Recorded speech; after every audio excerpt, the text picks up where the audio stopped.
जो शांति से नहीं बैठे वो बाहर जाए।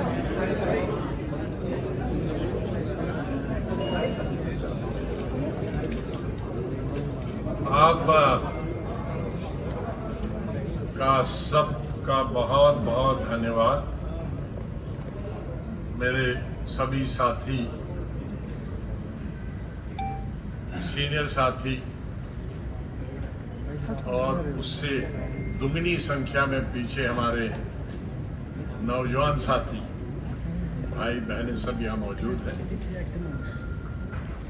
जिनमें डिप्टी सीएम से लेकर स्पीकर से लेकर मंत्री तक, एमएलए तक, एमएनसी तक सब मौजूद हैं यहाँ। जम्मू कश्मीर के भी एक दो साथी मौजूद हैं, बाकी तो मैं कश्मीर कल जा ही रहा हूँ, उनसे वहाँ मीटिंग होगी। और इसी संख्या को मैच करते हुए आप मीडिया भी इसी संख्या में आए हैं। आप सबका बहुत बहुत धन्यवाद। और पिछले दिनों जब से हमने नई पार्टी की चर्चा की और जम्मू कश्मीर में आए, तो चाहे वो स्टेट का मीडिया हो या नेशनल मीडिया हो, उनका सबका मैं आभार प्रकट करता हूँ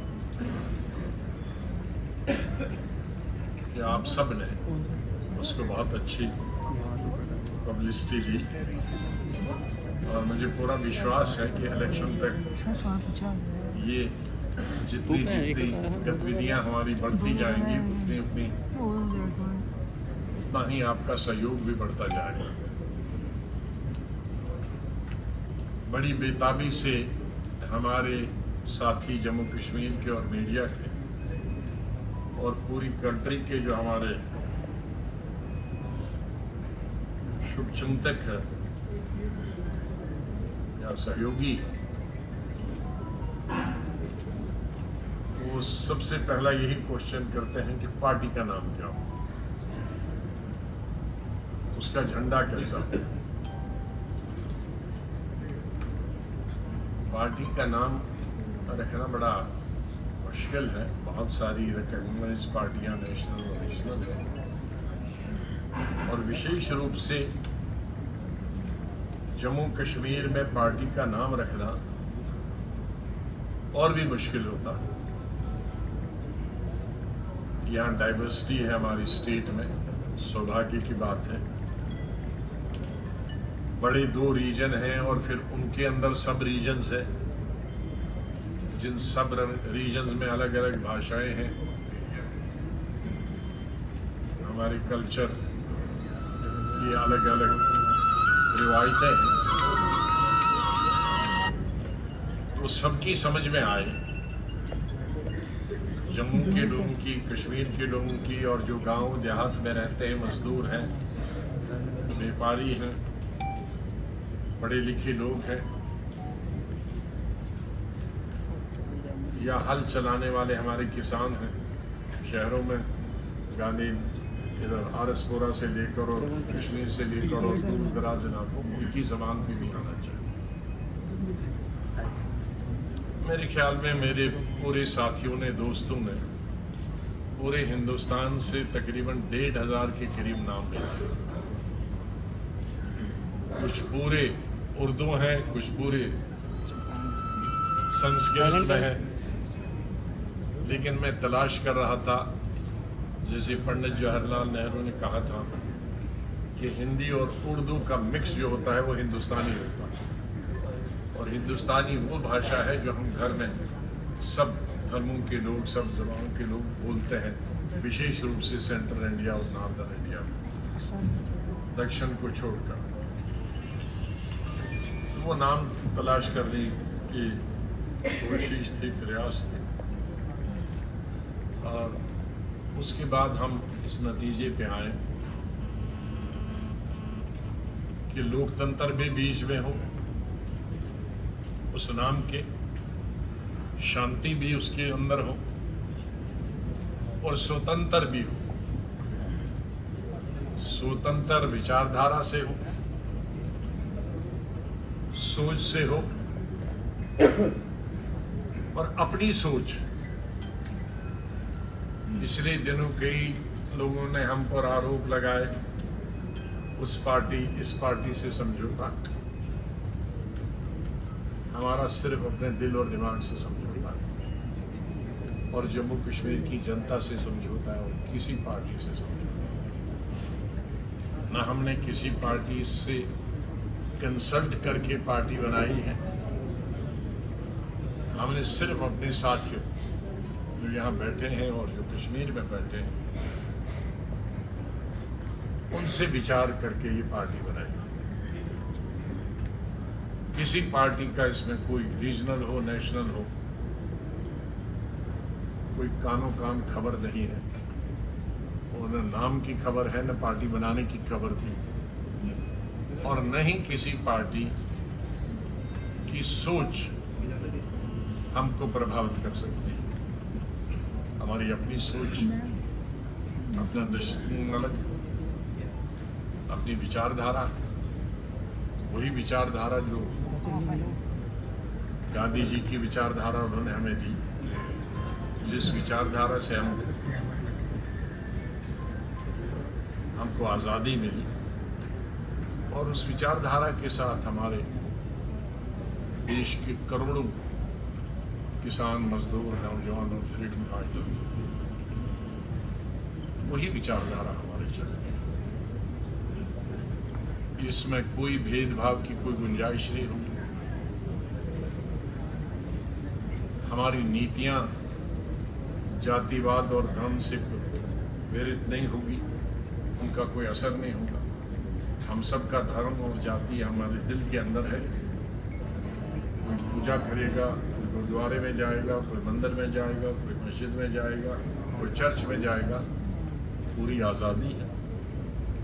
लेकिन जो राजनीति में वो टकराना नहीं चाहिए। हमारा राजनीति में हमारे सामने सब धर्मों का सम्मान है, सब धर्मों का इज्जत है और सब पार्टीज की भी इज्जत है। इसके साथ साथ ही मैं ये भी कहना चाहूंगा कि मैं अपने साथियों से मैंने कल निवेदन की, मैंने सब लोगों से मीटिंगें की पूरा दिन, इसलिए आपसे मिला नहीं। सीनियर और हमारे नौजवान साथी हैं। मैं पिछले 2-1 हफ्ते से देख रहा, बहुत तो मैं हो रहा। मैंने शुरू में कहा था कि मैंने कभी किसी लीडर और किसी पॉलिटिकल पार्टी के बारे में पार्लियामेंट के अंदर हो, विधानसभा के अंदर हो या जनसभाएं हो, कभी बात नहीं। हाँ, पॉलिसीज की बात करते हैं, हमें अपनी पॉलिसी की बात करनी, अपनी नीति की बात करनी।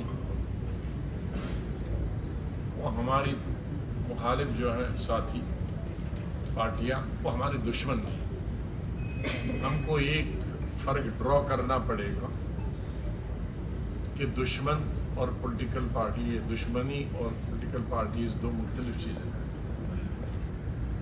पॉलिटिकल पार्टीज हमारे पॉलिटिकल कम्पिटिटर्स, चाहे लेजिस्लेशन में हूँ, पार्लियामेंट में हूँ, या चाहे वो जिला परिषद में हूँ, पंचायत समिति में हूँ, सरपंच में हूँ, उप सरपंच में हूँ, वो हमारी कंपटीशन है। जैसे स्टूडेंट आपस में फर्स्ट क्लास फर्स्ट के लिए compete करते हैं, लाखों लोग उसमें पार्टिसिपेट करते हैं। कोई सेकेंड डिवीजन के लिए करते हैं, जो नहीं compete करते हैं वो थर्ड डिवीजन में आ जाते हैं, कोई फेल हो जाता है। लेकिन वो दुश्मन नहीं है, एक क्लास में रहते हैं। तो इसी तरह से जितने भी पॉलिटिकल पार्टीज हैं, उनकी विचारधारा कुछ हो, उनका स्लोगन कुछ हो, वो जनता पर है कि वो उनकी लीडरशिप मानती है या उसकी विचारधारा कबूल करती है या उनकी सोच को कबूल करते हैं या उनके मैनिफेस्टो को एक्सेप्ट करती हैं या ना करती हैं। यार हम भी तो कवरेज हमें अपनी बात की, यहाँ सुनने के लिए नहीं आए।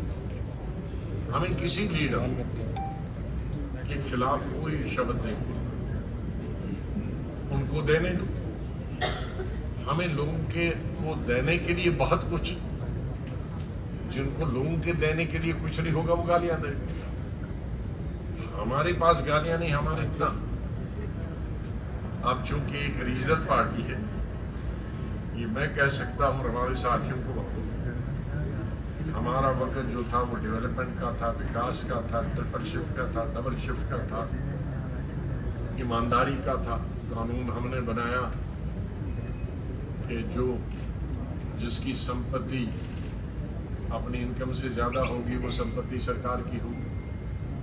कई लोगों की संपत्ति हमने जब्त की, प्रोसेस में बहुत सारे थे, उसके बाद उसको परस्यू नहीं किया। और मेरे ख्याल में रिकॉर्ड है मेरे वक्त में पूरे हिंदुस्तान में 6 दिन हफ्ते में असेंबली चली, जो कि हिंदुस्तान का पहला रिकॉर्ड है। कोई असेंबली पार्लियामेंट 6 दिन में चलती, तो असेंबली में भी 12-12 बजे तक भी चलती। तो कोई भी आप चीज़ ले लो, उसमें हमें कई महीने लगेंगे वो करने के लिए। मुझे याद है कि जब मैंने अपनी कारकर्दगी पर विधानसभा में बात की थी, तो शायद वो हिंदुस्तान का और दुनिया का पहला रिकॉर्ड होगा। मैं जब अपनी परफॉर्मेंस के ऊपर विधानसभा में किया, जिसमें 100% प्रेजेंस थी, विधानसभा में 4 घंटे मैंने भाषण किया और 2 मिनट की गैप के बाद काउंसिल में 3.25 घंटे के बाद, तो 2 मिनट की गैप के अंदर 7.25 घंटे, ये मेरे ख्याल में हिंदुस्तान का और दुनिया का रिकॉर्ड होगा। असेंबली से आप ले सकते हैं, काउंसिल से ले सकते हैं, तो कुछ परफॉर्मेंस ही किया होगा तभी तो सुनते थे लोग। तो इसलिए मेरे साथियों के पास वो तमाम कहने के लिए है, उन तमाम को हम रिपीट करेंगे।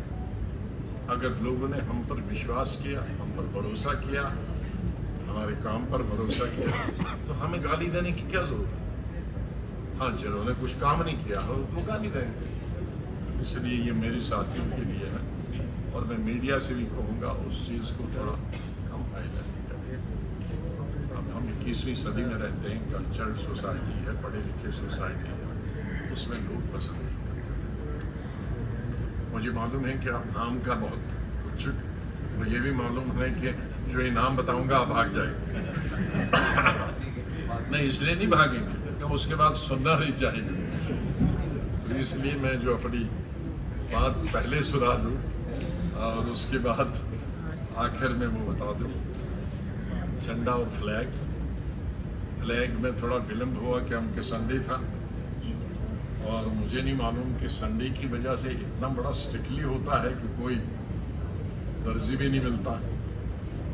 क्योंकि कुछ सोचा तो मैंने दिल्ली में अपने साथियों के साथ था, लेकिन मुझे शेयर अपने यहाँ के स्टेट के साथियों को उसके साथ भी वो शेयर करना था, और उसमें कुछ चेंजेस लाए। जो मैं दिल्ली से बना के लाया था वो बेकार हो गया इसलिए, और यहाँ दर्जी नहीं मिला। अब किसी को उठा के एक हाथ पीस में जेब में लाया। नहीं, आपने ये तो डंडा देने का लाया लगता। अच्छा, चलो बच्चों ने नहीं ठीक है, नहीं अभी यही का है, डंडा का। चलो ठीक ही लगाया है, उल्टा लगाया है। चलो मैं ठीक करूँगा, उल्टा भी लगाया। उस बच्चे को नहीं मालूम कौन सा डंडे की तरफ रखना है और कौन बाहर रखना है। मैं अब काम की बात करूं। हाँ, 2-3 चीजें और कहना चाहूँ उनसे। इधर से मैडम है, इधर से मैडम है। क्योंकि आज फसल का मौसम है, काटने का और घास काटने का, और कश्मीर में सेब। तो यहाँ सबसे पहले मैं कहूँगा कि ये निवेदन करूँगा सरकार से कि अब ये जो हमारा दरबार है, जिससे हमारी इकॉनमी चलती थी,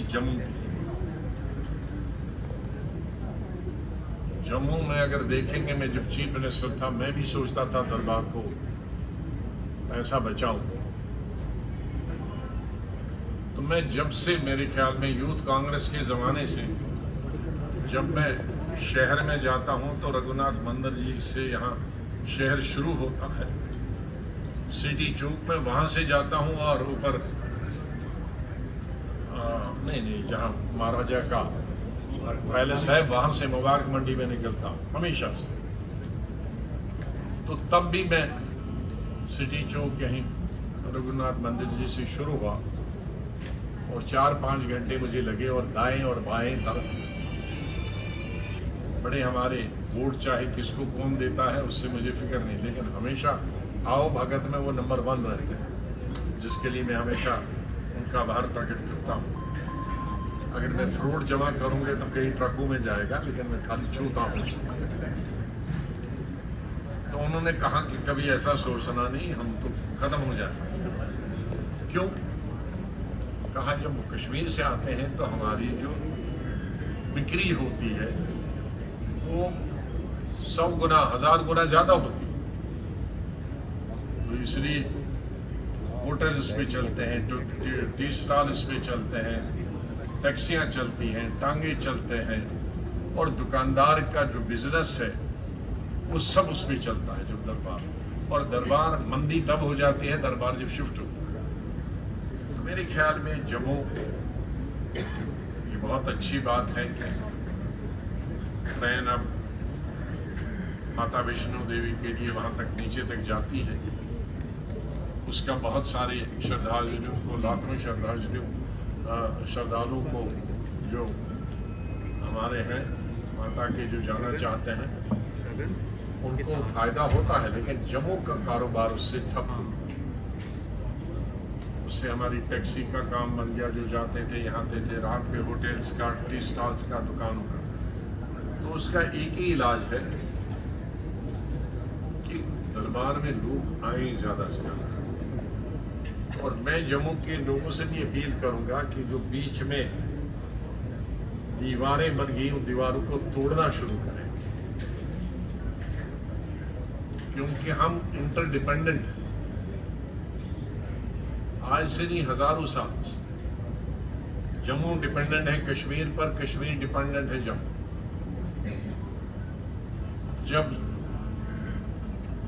स्टेट को डाउनग्रेड और 370 को डाउनग्रेड करने, ये खत्म करने के बाद मैं यहाँ जम्मू में आया और कश्मीर भी गया सुप्रीम कोर्ट की परमिशन लेकर। तो यहाँ ट्रांसपोर्ट खत्म हो गया, दुकानें खत्म हो गई, लेकिन 70% हमारी जो इंडस्ट्रीज थी कठुआ, सांबा, जम्मू में वो बंद हो गई। तो मैंने कहा उनसे क्यों बंद हो गई? उनमें से 60% का सामान सब कश्मीर जाता था। मुझे नहीं मालूम था। मैं सोचता था ये कठुआ वाला पंजाब वगैरह जाता, नहीं। कहा कि हमारी जो मार्केट है वो कश्मीर है। कश्मीर जब बैठ गया कठुआ सांबर वाले बैठ गए। तो उसका मतलब है कि हमारे लाखों लोगों को जो एम्प्लॉयमेंट मिलती है कठुआ, सांबा, जम्मू में इंडस्ट्रीज में, अगर कश्मीर बैठ गया तो ये भी बैठ गया। तो हमारा ट्रांसपोर्ट बैठ गया, बिजनेस बैठ गया, क्योंकि आड़ती सब यही जम्मू से है, वो फिर सीधे अमृतसर भाग रहे। तो मैं निवेदन करूंगा दोनों रीजन की कि ये जो दूरियां हैं उनको खत्म कर दे, ये आर्टिफिशियल दीवारें जो है इनको तोड़े और एक दूसरे का स्वागत करें, और ताकि कश्मीर को भी फायदा हो जाए। कश्मीर की इस वक्त सबसे बड़ी प्रॉब्लम आ रही है वो है फ्रूट गोर्स। कश्मीर में भी 3 चीजों का बहुत नुकसान हुआ पिछले 3-4 सालों से। एक तो टूरिज्म इंडस्ट्री का, दूसरा हॉर्टिकल्चर का, तीसरा हैंडीक्राफ्ट्स। अब हॉर्टिकल्चर टूरिज्म अच्छा है कि इस साल अच्छा हुआ समर में, चलो फायदा हुआ। हॉर्टिकल्चर भी इस दफा बम्पर क्रॉप, लेकिन बम्पर क्रॉप का फायदा तब होगा कि ये दिल्ली की मंडियों तक पहुंच जाए। जो लोग सेब के बारे में नहीं जानते हैं, जैसे पुरानी मिसाल है कि एक मछली पूरे तालाब को गंदा करती है, अगर वो खराब हुई इसी तरह एक पेटी में, एक बक्से में एक सेब अगर दागी हो, वो दागी कैसे होता है? गिर गया और भरते भरते उसमें गलती से वो एक पेटी में चला गया, तो एक हफ्ते में सारा भूसा उसका बन जाएगा पूरी पेटी का। तो इसलिए हर पेटी में कोई न कोई एक सेब तो गलत जाता है, जो गिर गया होगा और भर दिया बहुत अच्छा है, लाल पीला है, लोगों ने समझ गया इसके तो पैसे आएंगे, चाहे दाग लिखा है लोगों। तो इसलिए अगर सेब की ट्रक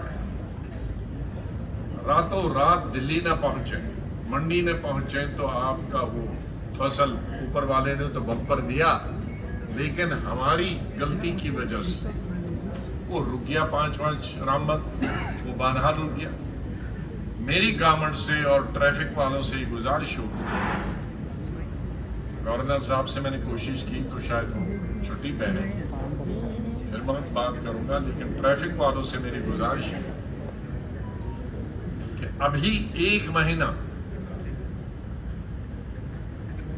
कश्मीर से फ्रूट को जम्मू आने के लिए और पूरी जहां जहां उसका डेस्टिनेशन हो मंडियों में जाने के लिए वही प्रायोरिटी देनी चाहिए जो हम एम्बुलेंस को देते हैं। एम्बुलेंस जब चलती है तो सब दाएं बाएं हो जाता है, यही प्रायोरिटी दी जाती, वरना हमारे बम्पर क्रॉप का कोई फायदा है। ये मेरा उनसे निवेदन है। तो इस तरह से हमारे जम्मू कश्मीर की ये 2-3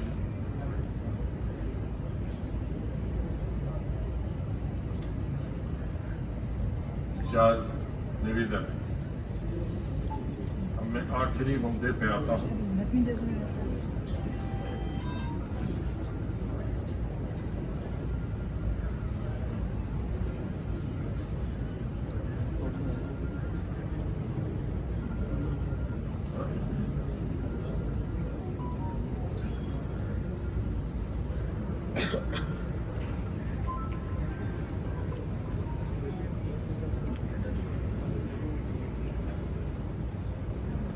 इससे पहले मैं ये बात 1-2 चीजें और बताऊं।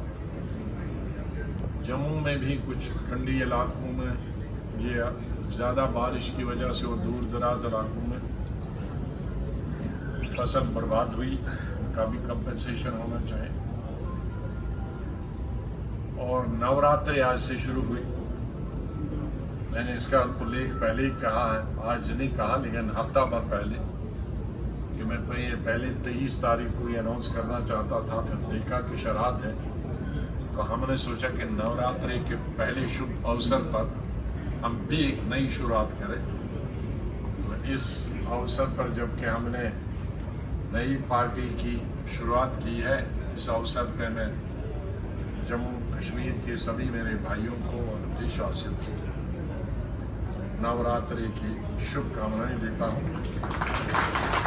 और अल्लाह करे, भगवान करे कि हमारे देश में शांति हो, सब प्यार से रहे, अमन से रहे, हमारे स्टेट में भी सब शांति अमन से रहे, खुशहाली हो, सब खुश रहे, सब धर्मों के लोग, सब जातियों के लोग, जहां जहां भी है। पार्टी का नाम है डेमोक्रेटिक आजाद पार्टी।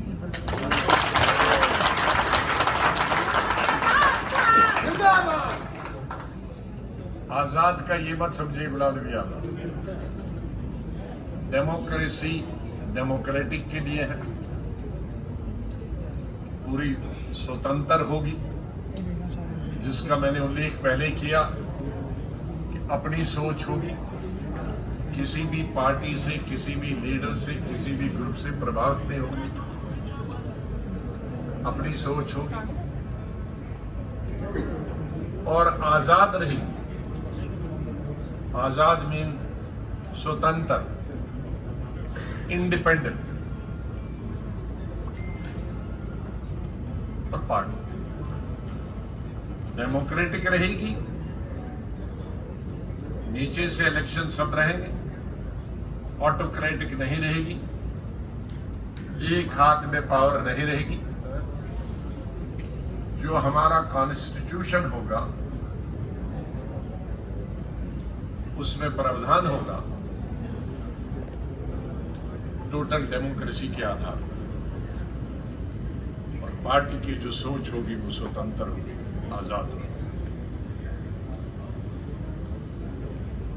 हमारी पार्टी का जो फ्लैग है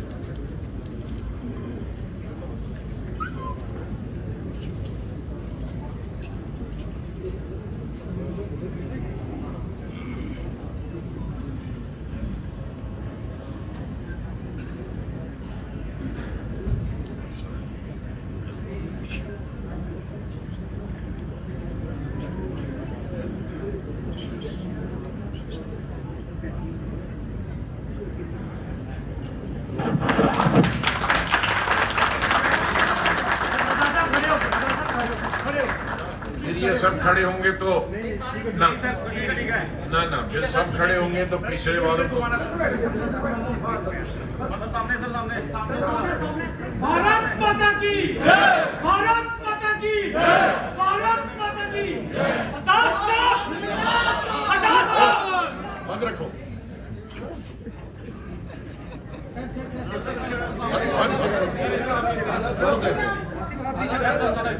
एक बार नाम भी बोल दीजिए। डेमोक्रेटिक आजाद पार्टी।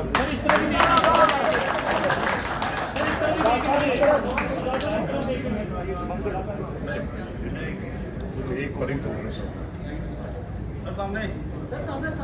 हो गया। अब मैं डिफाइन करूंगा तीनों कलर।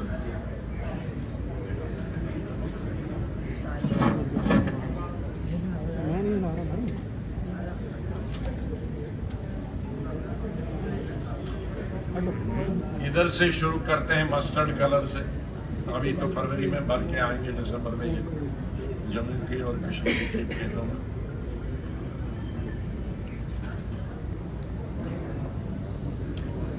इसका मतलब हुआ मस्टर्ड कलर का क्रिएटिविटी।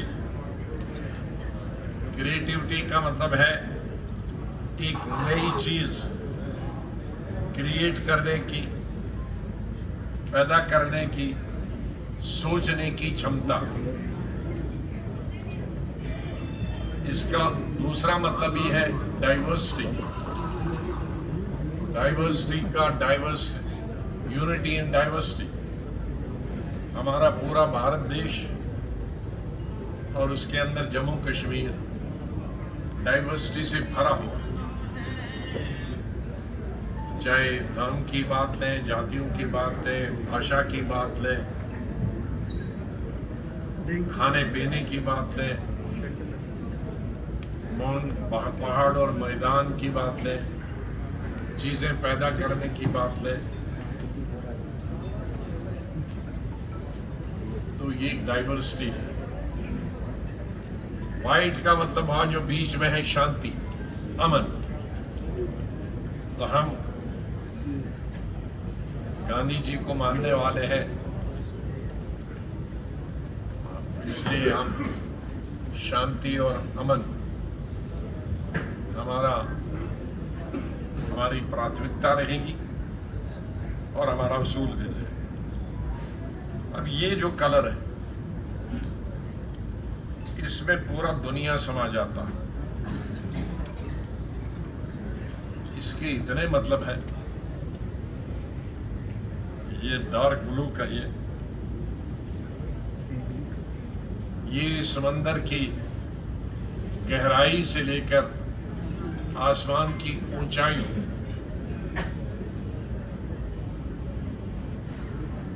तक इसकी लिमिट है। हमारे अंदर दिल में इतनी गहराई होनी चाहिए कि ऐसा नहीं इधर कान से सुना कुछ तो और इधर बता दिया। कितनी ताकत होनी चाहिए हमको बर्दाश्त करने की दिल के अंदर। और आसमान जैसे हमारी खुला होना चाहिए दिमाग, सोच बंद नहीं होनी चाहिए।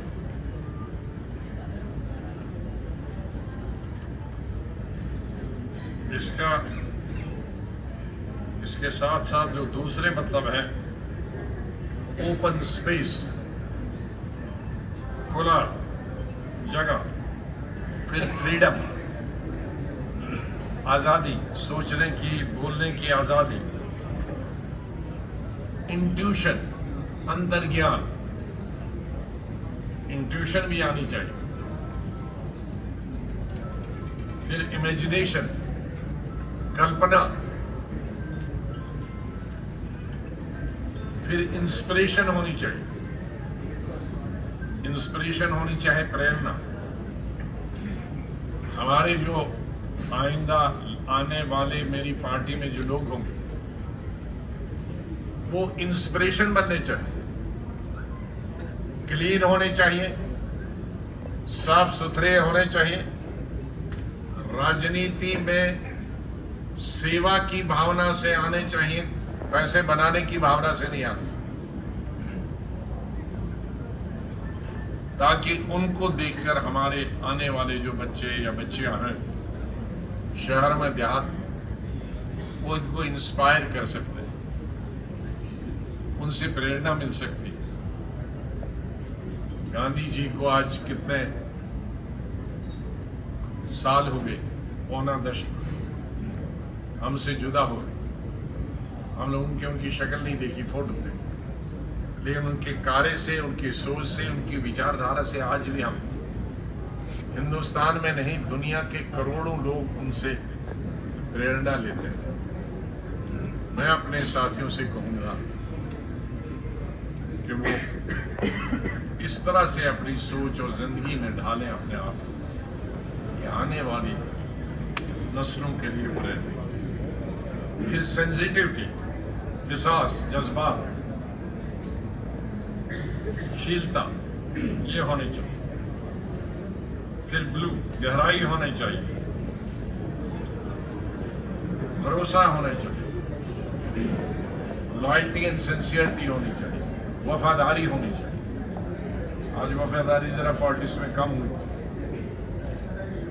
शाख में कौन ज्यादा जंप लगा सकता है। जिसकी कम रेस है तो वो एक पेड़ पे, जिसकी ज्यादा रेस है वो 3 पेड़ों को फला के जा रहा है। तो इसमें